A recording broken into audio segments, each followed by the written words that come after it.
Alla base troviamo i bisogni primari, con la necessità appunto di mangiare, di bere. Per quanto riguarda soprattutto la parte della salute dei denti, dovrebbe essere per tutti quanti considerato il bisogno primario esistenziale.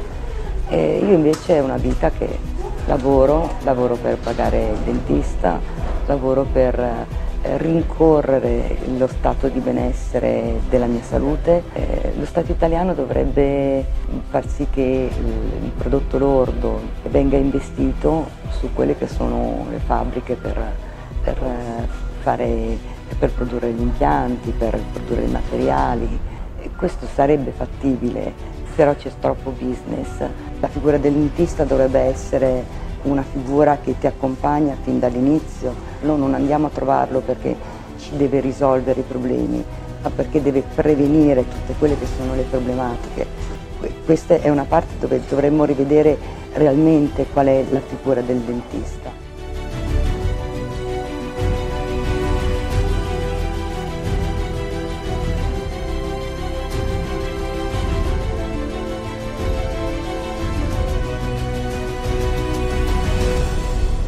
Delle cure che dovrebbero essere un diritto senza dover pagare, ma noi andiamo dal dentista come figura di dipendente per noi. Ognuno dovrà apportare quello che sarà la sua conoscenza, non perché viene pagato, ma perché quello è il suo dovere per noi che lo paghiamo, noi Stato. In una situazione di defiscalizzazione non ci sarebbe l'ingiustizia di ritrovarsi a non potersi curare o magari a andare in un altro stato, pur avendo uno stipendio non ti è permesso poter accedere allo studio del dentista perché il tuo stipendio non te lo permette.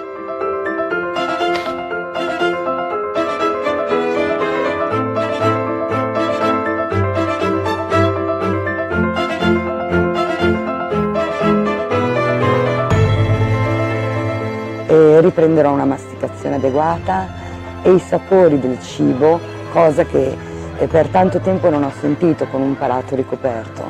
Dovrebbe essere un diritto essere accompagnati nel proprio percorso per vivere meglio. Il dentista dovrebbe essere il secondo medico di famiglia.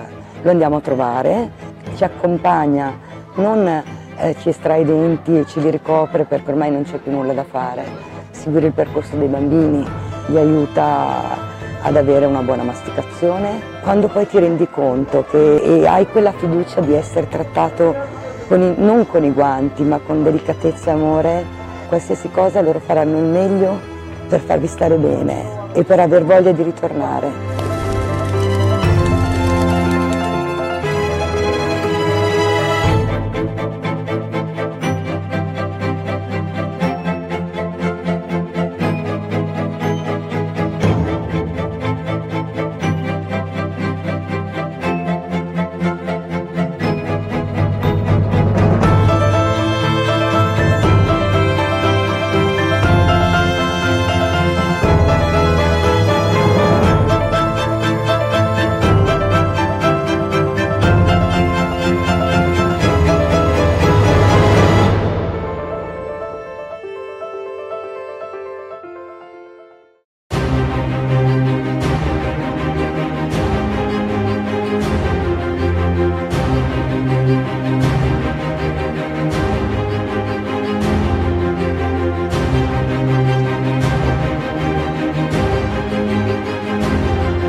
Esiste una suora americana, la sorella Buder, che tanti anni fa ha iniziato a correre e appassionarsi alla gara Ironman, che è una di quelle gare più estenuanti, estreme che esistono al mondo, dove c'è corsa, nuoto, bicicletta. Ha vinto da poco la categoria 80-84 anni per primo premio di questa splendida gara sportiva che viene fatta ogni anno agli Hawaii. Un anno questa suora aveva deciso di partecipare a questa gara e quel giorno soffiava un vento veramente forte. Questa era una suora veramente magrolina, piccolina. Il vento a un certo punto l'aveva sollevata, era diventata quella che venne chiamata la suora volante. Era stata scaraventata sugli scogli, si era fatta male e lì tutti preoccupati per il suo stato di salute e per l'assicurazione che non copriva oltre quella età i partecipanti a questa gara estrema. L'anno successivo, per il suo 81esimo anno di età, aveva deciso di riscriversi a questa gara, ma gli fu impedito, proprio visti i precedenti.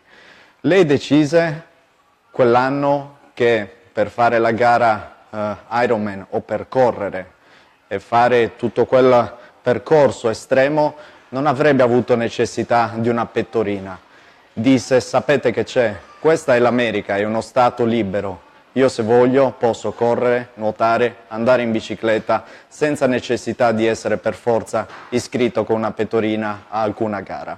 Questo è uno di quelle storie a cui negli anni mi sono ispirato quando ho pensato allo sforzo che avrei dovuto fare fuori dal mio paese, alle lotte che avrei dovuto portare avanti contro tutto e tutti, contro le lobby, contro le categorie, contro chi mi avrebbe criticato. Per protesta mi sono cancellato dall'Ordine dei Medici Italiani proprio per dimostrare che non hai necessità di essere iscritto ad alcun ordine per informare le persone in maniera corretta. Tu puoi semplicemente aprire internet e dare informazioni oneste alle persone e aiutare queste persone con le sole informazioni. Questi sono degli impianti dentali, sono di Claudia, una paziente del Policlinico che abbiamo tolto qualche mese fa dalla sua bocca, una vita passata a lavorare per il dentista. Claudia ha passato praticamente gli ultimi 20 anni a ripagare debiti, prestiti che ha contratto per potersi permettere le cure sanitarie nel suo paese e non ha alla fine ottenuto un miglioramento significativo del suo stato di salute, ma anzi negli anni la sua malattia non ha fatto altro che andare avanti e peggiorare. Questo è un impianto dentale. Un impianto dentale è fondamentalmente una vite in titanio che viene inserita dentro all'osso e va a simulare quella che è la radice di un dente che è andata persa. Esistono di tante marche, questi impianti dentali hanno dei costi che oscillano dai 30, 40 fino ai 350 euro. Quello per cui io mi sono battuto questi anni è far capire alle persone che non esiste solo A e B, esiste anche C. Delle volte nello stato in cui vivi non esiste neanche B o ti fanno credere che non esiste alternativa, che l'unica soluzione è curarsi privatamente. Io non me la prendo mai con i medici che sono tartassati dalle tasse, dal sistema tassativo che tassa 2 volte la sanità. Io me la prendo contro il grande assente. Il grande assente, il sistema pubblico, che non c'è. Non si fa altro di parlare di quali siano i prezzi giusti, quanto minimi possono essere i tariffari, ma non si parla invece di ciò che dovrebbe essere garantito a ogni cittadino, ovvero un servizio 5 stelle sanitario a tutti i livelli. Parlo di otorinolaringoiatra, parliamo di oculista, parliamo di cardiologo, di cardiochirurgo, parliamo di odontoprotesista, l'odontotecnico che dovrebbe essere statale, pagato dallo Stato per fornire gratuitamente le protesi ai dentisti che vengono pagati dallo Stato. Noi operiamo in un paese dove possiamo offrire gli stessi servizi, nonostante questo riusciamo a pagare un'equipe di 70 persone, a pagare gli odontotecnici, a pagare le tasse comunali, le tasse statali del 12%. Nonostante questo riusciamo a caricare veramente poco di margine oltre al costo effettivo della manodopera e di attività della struttura e dei materiali. Se noi togliessimo anche le tasse, ti assicuro riusciremo ad arrivare al 90% in meno rispetto ai costi del tuo paese. Se noi possiamo farlo, anche il tuo paese potrebbe farlo. Quando si dice che la sanità è costosa, è mezza verità. La sanità è costosa a seconda del modello di sanità che si costruisce.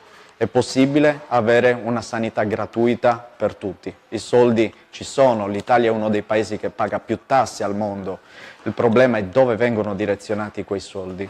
Questa battaglia non l'avrei mai potuta fare dal mio paese. Per questo ho tolto la pettorina, sono andato fuori per correre in solitario contro tutti e ho incontrato le persone migliori durante questi anni che la pensano come me e che assieme a me hanno fatto quella stesura della dottrina che dovrebbe essere la sanità per i prossimi 20 anni. Ho scritto un libro che parla di come dovrebbe essere strutturata la sanità i prossimi 20 anni e quest'anno stiamo realizzando il primo gruppo consumatori sul territorio nazionale europeo che lotta per il diritto umano alla salute. I pazienti sono molti di più dei medici. La categoria per esempio dei dentisti sono 45.000 persone associate, ma esistono 60 milioni di potenziali malati che possono anche loro associarsi, fare gruppo e avere il loro dentista, il loro medico dipendente che offre loro i servizi gratuiti, magari pagati dallo Stato. L'obiettivo è quello di fare massa critica. Per questo abbiamo steso la prima petizione europea che ha lo scopo di sensibilizzare verso il vero tema di cui bisogna parlare, ovvero non di quanto debba costare e sia etico un listino prezzi di un medico, ma rimettere in discussione il fatto stesso che un medico debba avere un listino prezzi.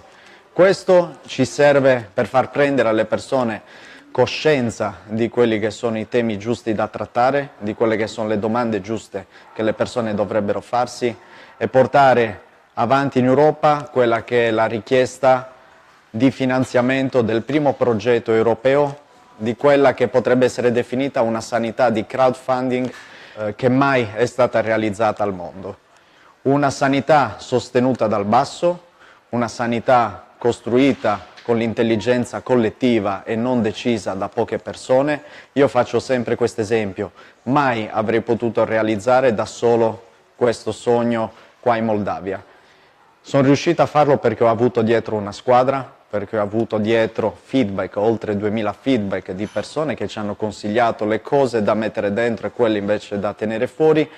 Il mio cervello contro 2000 cervelli mai avrebbe potuto ottenere tutto questo. L'intelligenza collettiva è un grande tema della era dell'informazione. Quando tu metti un computer ha una certa potenzialità di calcolo, ma quando tu metti in parallelo 100 unità di calcolo, ti assicuro che quello che salta fuori è una potenza travolgente che può veramente cambiare in meglio, e ripeto, in meglio, questo mondo. I prossimi 20 anni saranno gli anni per cui noi dobbiamo lottare, non ci interessa scendere a compromessi con nessuno, noi vogliamo la sanità gratuita, defiscalizzata. Non lottiamo per i minimi tariffari, né sosterremo mai le tesi che la sanità non possa scendere oltre certi limiti di costo. Andiamo oltre, rompiamo certe barriere mentali proponendo una sanità inaspettatamente 4.0 e gratuita per tutti. Siamo di fronte alla delocalizzazione dei servizi oggi per un motivo. La vera domanda che bisogna farsi non è se i pazienti che si curano all'estero stiano facendo una cosa giusta o sbagliata. La vera domanda che dovremmo farci facendo un passo indietro è perché le persone vanno all'estero a curarsi. Il motivo è che oggi molti credono che la sola opzione ai propri problemi sia una. In realtà c'è un grande assente di cui non si parla. Rifletti su tutto questo.